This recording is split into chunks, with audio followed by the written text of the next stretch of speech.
This is a story about Naomi and her two daughters-in-law.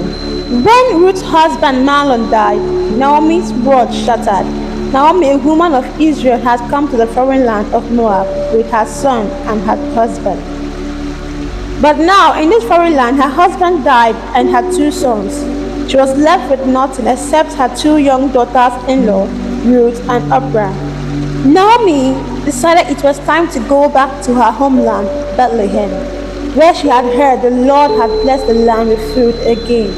She told Ruth and Orpah of her plan and urged them to stay back in Moab, their homeland, where they could start afresh with their new husbands and families. She said, "Go back, each of you, to your mother's home. May the Lord show you kindness as you have shown kindness to me and to the dead. May you find rest in the hope of another husband." The three women wept together, grieving jealousies and the possibility of parting. Orpah kissed Naomi goodbye, wiping away tears as she turned to go. But Ruth clung to Naomi, determined not to leave her side. "Look," Naomi said, "your sister-in-law is going back to her people and her gods. Go back with her." But Ruth shook her head, her voice resolute. "Don't urge me to leave you or turn back from you. Where you go, I will go. Where you stay, I will stay. Your people will be my people. Your God will be my God. Where you die, I will die, and there I will be buried. May the Lord deal with me, be it ever so severely, if anything but death separates you and me."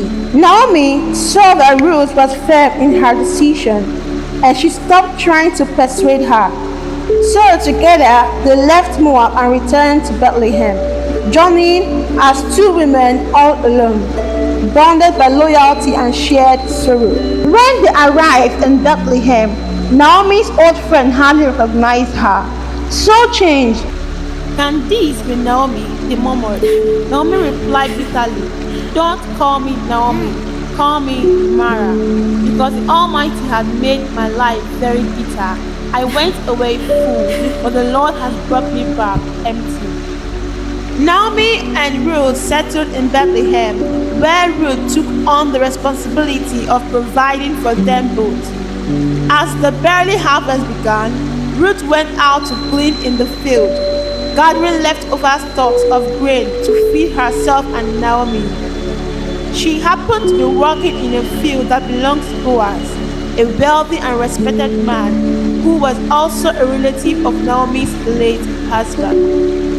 Boaz noticed Ruth working hard in the field and asked his workers about her.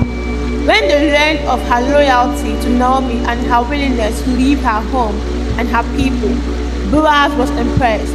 He approached Ruth kindly, inviting her to continue gleaning in his field, and even telling his workers to leave extra stocks behind for her. Boaz said to her, "May the Lord repay you for what you have done. May you be richly rewarded by the Lord, the God of Israel, under whose wings you have come to take refuge." Ruth returned to Naomi that night with abundance of grain, and Naomi recognized that Boaz's kindness was more than simple generosity. It was a blessing and an opportunity. Naomi began to hope again, believing that Boaz might be a family redeemer, someone who could restore the family and secure Ruth's future. Following Naomi's advice, Ruth approached Boaz respectfully and asked him to be her redeemer. Moved by her boldness and loyalty, Boaz agreed, though he knew he needed to consult another relative who had a closer claim. After arranging matters, Boaz married Ruth, and together they began a new life. Ruth's story, once marked by loss, became one of the restoration and joy. She bore a son named Obed, bringing hope to Naomi's heart and a joy to her life. In time, Obed became the grandfather of King David, making Ruth, the Moabite widow, a part of the royal lineage of Israel and the ancestors of Jesus. This story is a story that became a testament to loyalty, love, and the power of redemption.